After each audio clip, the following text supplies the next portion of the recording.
Hello and welcome to Magicbricks Now. This is India's first property channel. You're watching Property Hotline. I'm Kavita Krishnan and today we are answering all your questions related to buying, selling and investing in property. With us is Ashutosh Limaye. Ashutosh is the National Director of Research at JLL India. Ashutosh, welcome to the show. Delighted. Let's start with an email query. Now, Saideep has written in and he says that he wants to invest in a residential plot in Hyderabad. His budget is 10 to 20 lakh rupees. He wants suggestions of areas in and around Hyderabad. He also wants to know if it is better to invest in farmland or should he buy a residential plot. Now, you have to be a farmer to invest in farmland, right? Right. One cannot simply buy farmland. One has to be an agriculturist or a farmer. Assuming that he has a farmer status obtained already, then legally he can buy farmland. But my advice would be to actually cash on the returns or property or land price appreciation. It's better to invest in non-agricultural land because that is development ready. If one buys agriculture land, one has to first convert it to non-agriculture to put any construction on it, and it takes time. So I would recommend that he buys non-agricultural land, and I would recommend him the northwestern corridor of Hyderabad, Gachibowli, BHEL township and vicinity, or the Mumbai highway. That is the area which is seeing good development prospects, and his budget will allow him to source land plots about 200 square yards within that budget. So that would be my advice to him. Ashutosh, also, now Hyderabad is a market where there are a lot of developments offering, there are a lot of plotted developments also where developers clear out the land, they provide you with basic infrastructure and then you can go ahead and construct whatever you please over there. Would you recommend that he gets into something like that or should he just buy a plot of land? See, I think we don't know really what he does and whether he has other investments in properties also. If he has, then probably he can manage an isolated land parcel quite well by himself.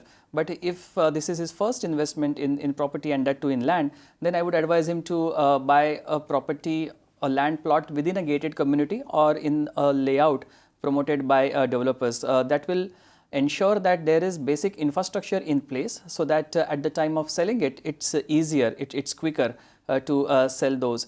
It's also easier from a security perspective guarding one's own plot because in land we have often seen that encroachments happen, litigations happen. So that's the safer route for him rather than buying a standalone plot somewhere.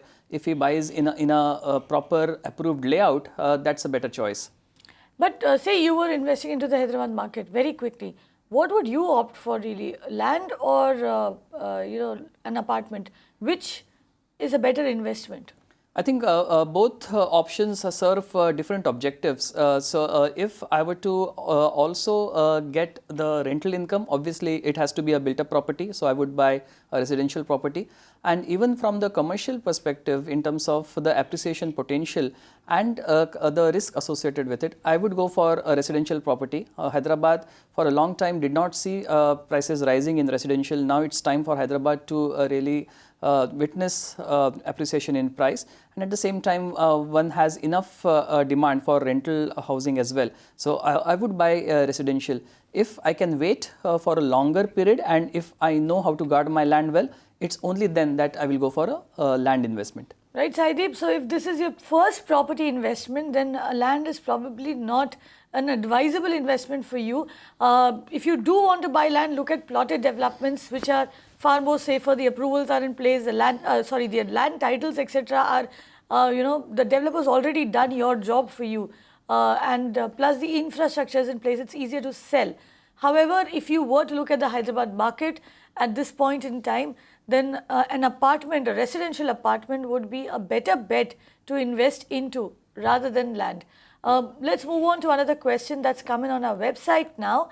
Sachin Jain writes in, wants to know which is the best option for self-use amongst Palava, Ghansoli, Kopar Khairane and Ulve. He asks which location is safe and secure. He adds that he wants good returns in the next 5 years. Now, he's clearly looking at that entire Dombivli to Navi Mumbai corridor, which the government also is, currently focusing on. A lot of development happening over there. Which location would you pick? Yeah. I think from the question, I am sensing that he wants to live in that property for 5 years, after which he wants to sell and probably move to a bigger house or maybe to a different location, because he is asking us good areas for end use. At the same time, he is asking us for which areas can give him higher returns. So actually there is a little bit of conflict in terms of whether the purpose is for end use only, or the purpose is for investment only, or a mix of two. I am guessing that it is a mix of two. If he has to move in now, both Kopar Khairane as well as Ghansoli are developed nodes. So there the infrastructure is in place, the facilities are nearby. He and his family will find it a lot more convenient to live in those two localities.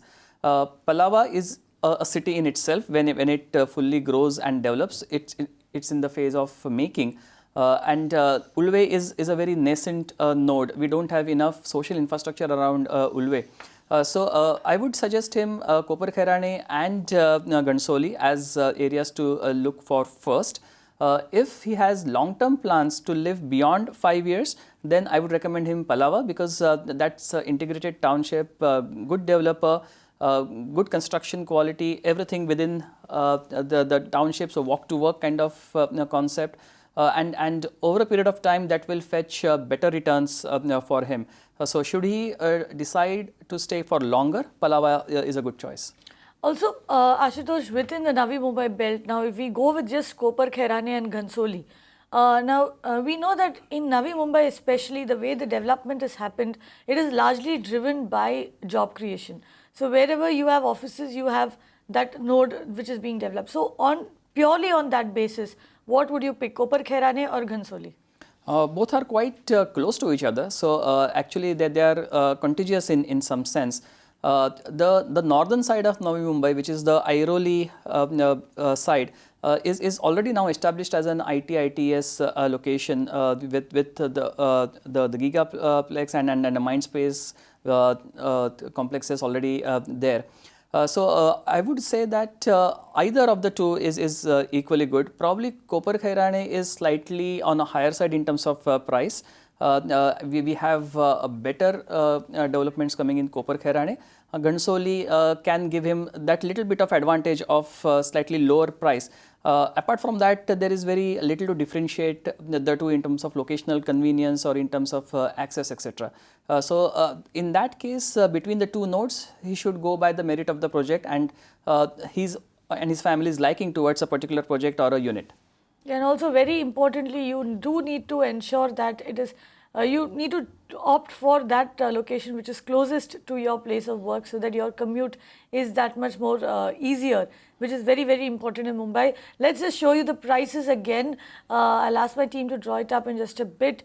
Ghansoli, which Ashutosh told you is one of the, the developed markets among the ones that you chose, priced at an average of 9,344 rupees per square foot. Prices have gone up 11% over a year. However, if you were to compare it with Ulve, in Ulve you would see that prices average around 5,798 rupees per square foot. And this, like Ashutosh also told you, is a market that's an emerging location, which is why you're seeing this huge price difference over there. Like we just discussed, Ghansoli or Kopar Khairane should be a first pick if you're looking at the short term. But if you're willing to wait for some more time, then you should probably consider Palava as well. Anil Dubey has dialed in from Gurgaon. Anil, how can we help you? Yeah, good evening to you. I have two specific questions. Question number one is that I made an investment of a 2 BHK house of Ashiana Builders in Lavasa. Mm-hmm. It is on the third floor. I want to know the future prospects of this property. That's question number one. The second is that I have also bought in the international city of Shobha Builders a villa of 418, which is on Dwarka Express Highway. I want to know what are the future prospects in terms of real estate appreciation and the rental value. Okay, Anil, very interesting investments over there. Let's start with Lavasa first. Now, this is a project that was very attractive at one point in time, but right now people are very uncertain about this particular project. How do you look at it, Ashutosh? Long-term investment? Definitely, yes, for long-term investment. As you said, Lavasa is not a standard project in that sense.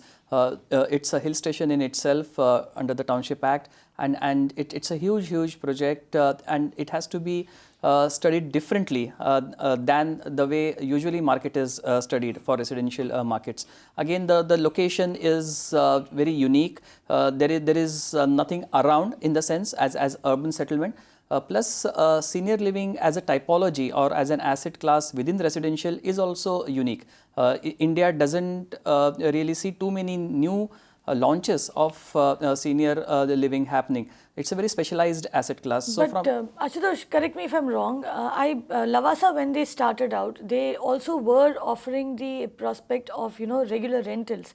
They said that you could buy something and there was the option of renting it out. Is that an option that is still open? Can he take advantage of that? I think the option is still open. Only thing is because we don't have historic data to base our assessment, because both Lavasa-like projects, because they are very few, and the senior living as an asset class also is an emerging specialized asset class. I think a trending analysis is very difficult to make. But the location is good. Ashiana has a reputation of providing and building good senior living townships and facilities. From that perspective, I would say long-term investment should be good. But in terms of how much appreciation one can fetch, etc., very difficult to tell at this moment. We have to see a minimum base for this sector to first attend to before we can do that analysis. His second project though, which is International City. Yeah, Dwarka Expressway, that is something which is easier to decipher. I think that's the area which is banking on the conveniences Dwarka Expressway will bring about in that entire stretch, sector 100, sector 100, 102, etc. Again, that's on the other side of the railway track as well, but conveniently located from the office districts of Gurgaon. So location-wise, no problems, but Gurgaon, like many other parts in NCR, is seeing a lot of supply. So that way, I think in the near term, say 2 or 3 years, the appreciation will be quite modest. After that, one can expect somewhat steep climb in price appreciation. So I would advise him to wait for 3 more years and then book the profits. Right, and those are the prices of Dwarka Expressway, averaging around 5,089 rupees per square foot. The graph is trending down, but Anil, I don't think that should really worry you too much, because now what we've heard on the channel is that work on the Dwarka Expressway has started. So say give it another year or so, and you'll probably just see that trending up from there, going up from there. So there you have it. So would you recommend that he holds on to both the projects, and the Gurgaon one for the short term and Lavasa for the long term? Is that what you're saying? Yes. So both will make good investments should he give adequate time for his investments to ripen. So I would advise him at least 2 to 3 years for the Gurgaon one, and a bit longer for Lavasa one. Bit longer for Lavasa, but 2 to 3 years for Gurgaon. We have Sridhar, who's dialed in from Chennai. Sridhar, how can we help you? Yeah, hi. My question is regarding this project, Hirko Palace Gardens. It was called, now it's called Hiranandani Gardens. I have a flat there, which is 3 bedroom and a study, 3.5 bedroom. It's about 2,200 square feet and fully furnished. This I purchased in 2013 for about 1.1 crore. And initially I was able to rent it. I mean, once I had done the interiors, I was able to rent it towards the end of 2013 for almost close to a year. But subsequently the gentleman was saying they moved out because he was transferred to Delhi. And now I'm having difficulty finding a replacement in there. So I just wanted to know what the prospect looks like, both in terms of as an investment as well as a rental prospect for the place. Is the Hiranandani project in Chennai, is that a good rental investment? Also, Ashutosh, tell us, what are the economic drivers in this particular area of Chennai? In future, can he expect better prospects as far as rentals and appreciation is concerned? I think he should not be worrying too much. I think high and low phase is part of rental business as well. and it will be perhaps a matter of some time that he will find a suitable tenant. Oragadam as such depends a lot on Shri Perumbudur's economic activities. And while the economic base is quite sound and quite diversified, I think it is the problem of oversupply in this area that is actually making it a bit difficult for him to find a tenant. I think project is quite good. Project definitely has that attraction value, and he has fully furnished it as well. So it's a kind of just carry your bags and move in kind of situation. So at project level, there is no concern, no reason for worrying. But I think it's because there are simply too many options available in different budgets of rents that he might have to wait for longer than normal time to find a suitable tenant. But long term, that area is going to even grow further. That's Oragadam is going to cater to both the automobile corridor as well as on the eastern side, though at this moment it's quite far, but there will be a time when the IT corridor comes closer to Oragadam as well. So long-term prospects are very good, and I think Chennai is correcting itself from this oversupply situation. We haven't seen much new project launching activity of late. So over a period of time, that demand-supply equilibrium will be achieved. So I think it's a short phase that he finds himself in currently, but he should find a tenant for his plan. Ashutosh, one thing that I want to ask you here. Now, Hiranandani, if you look at Powai, if you look at what he's doing in Thane and what is being planned in Panvel, etc., we've seen that he typically, the company builds a lot of residential property and then comes up with, a commercial property within the same township. And that, in a way, kind of drives that particular micro market as well. Now, it has been a success in Powai. Do you see anything on the cards for Oragadam in that sense? Is that also planned over there? I'm not too sure about whether that will happen immediately or not, but Oragadam's location is such that it has the potential to cater to two distinct economic bases, the IT economic base on one side and the manufacturing economic base on the other. Oragadam also, it's a big area and it does have its own feeder economic activities as well. Ancillary industries are present, service industries are present. Only thing is because it's a big area, they are all scattered here and there. I think perhaps today it lacks in the density or the threshold of that economy to really grow and prosper. But in future it will happen. So perhaps the answer here is to be slightly patient and things will fall in place.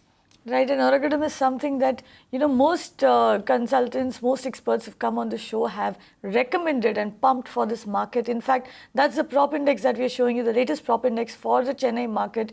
As you can see, the graphs are more or less, stabilizing over there. You're not seeing too many ups and downs, and they have stayed flat for the last couple of quarters.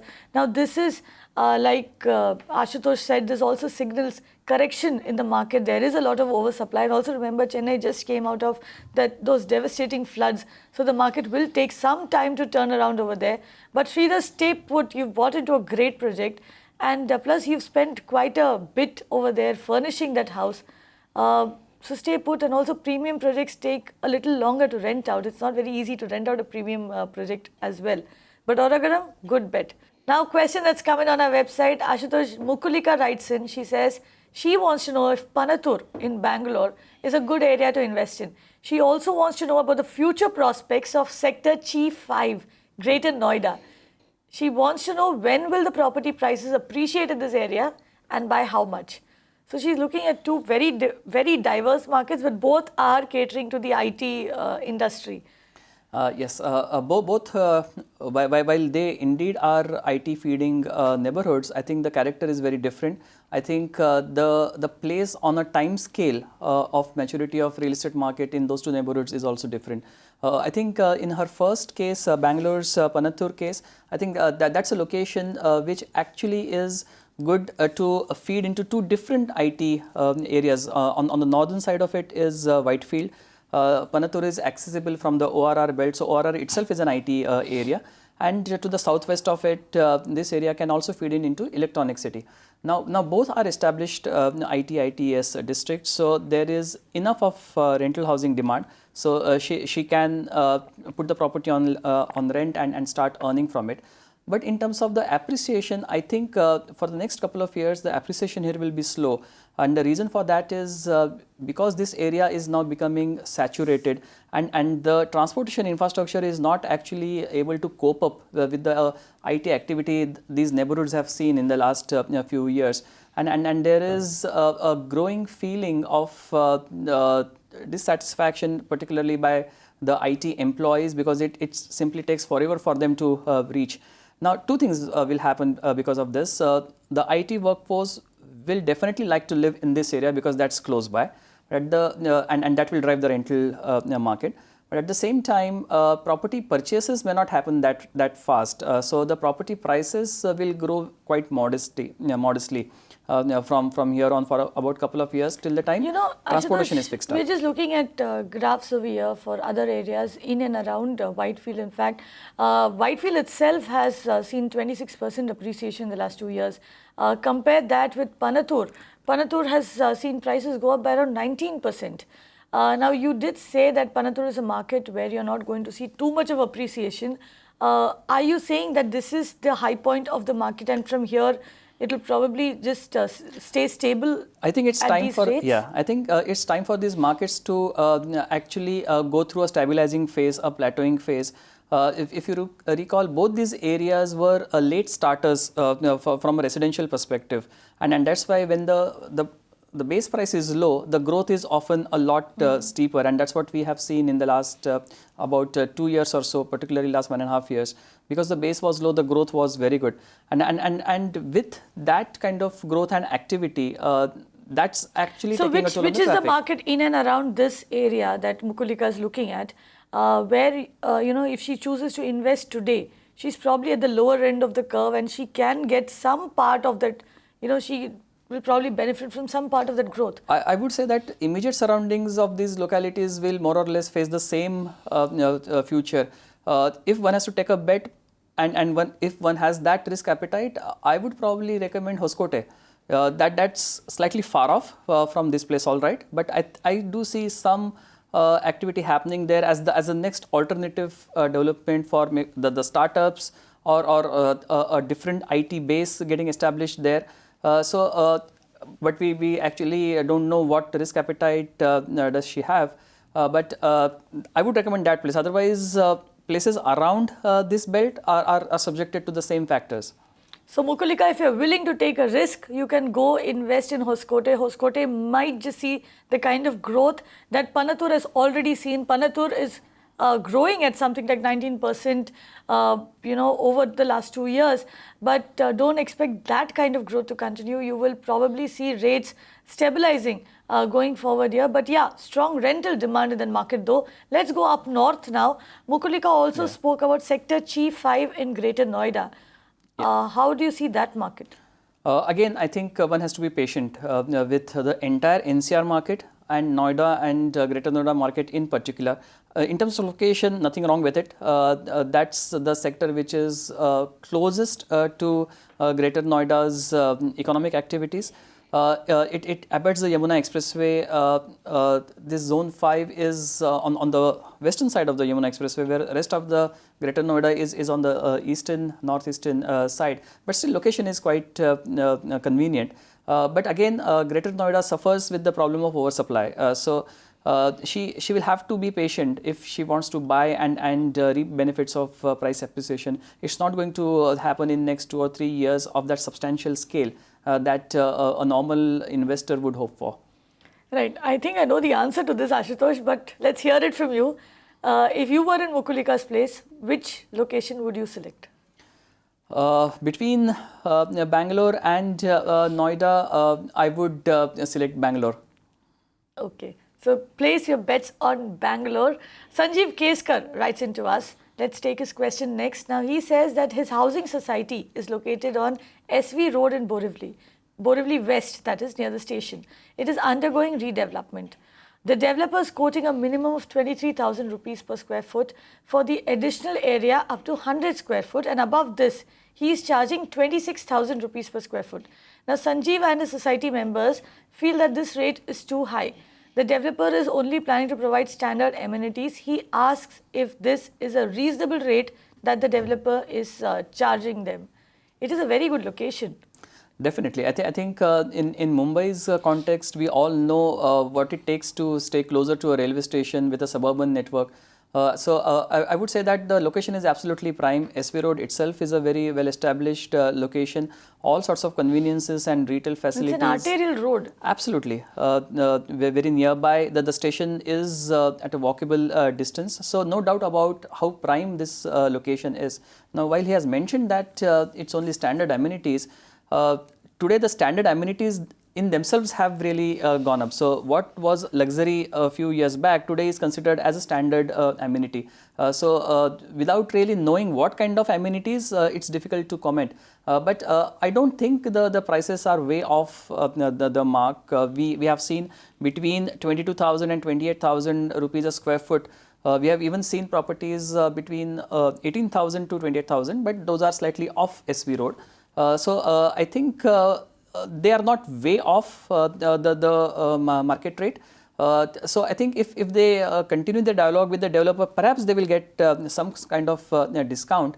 But I dare say that they are going to get significant discount than that. And the developer is always confident of marketing and selling properties near station. So perhaps the developer already is speaking with a few buyers who are willing to pay that price, and that's why he may not come down too much on that. Exactly, Sanjeev. Most people in Mumbai would say that you're sitting on a gold mine at the moment. You are living near, you have a property that's near the station. It's in Borivali West, and it is on SV Road. I mean, you can't ask for anything better than that. You got all of it. And the rates, like Ashutosh said, are not too way off the mark. Now, don't just look at the graph that we are showing you and think that what Ashutosh is saying is probably completely different, because the rate that you're seeing, the 15,754 rupees per square foot rate that you're seeing, let me tell you, this is a weighted average rate. So this is a rate for the whole of the Borivali area, the minimum, maximum. Now, what you're living in is prime property, and obviously it is at the upper end of the spectrum, and that would come somewhere around the 22 to 25,000 per square foot average. So, what the developers are offering you is probably a fair price from what we can understand. That does depend on the kind of amenities that he's giving you. You'll need to give us some more to work with if you want a fairer valuation. But yeah, like Ashutosh said, try talking to the developer.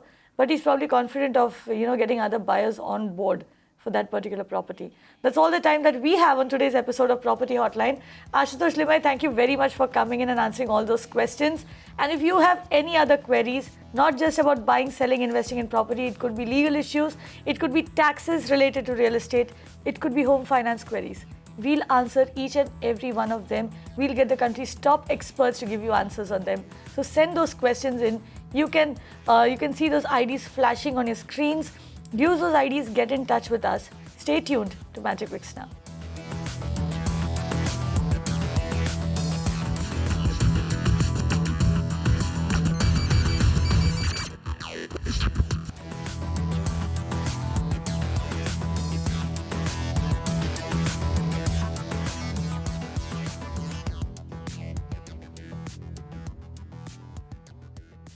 You can watch live TV on our website mpnow.in. Find us on Facebook at facebook.com/Magicbricks Now. And don't forget to click the like button. You can also follow us on Twitter at Magicbricks Now. To stay updated with all our programming, hit the subscribe button on our YouTube channel by logging on to youtube.com/Magicbricks Now.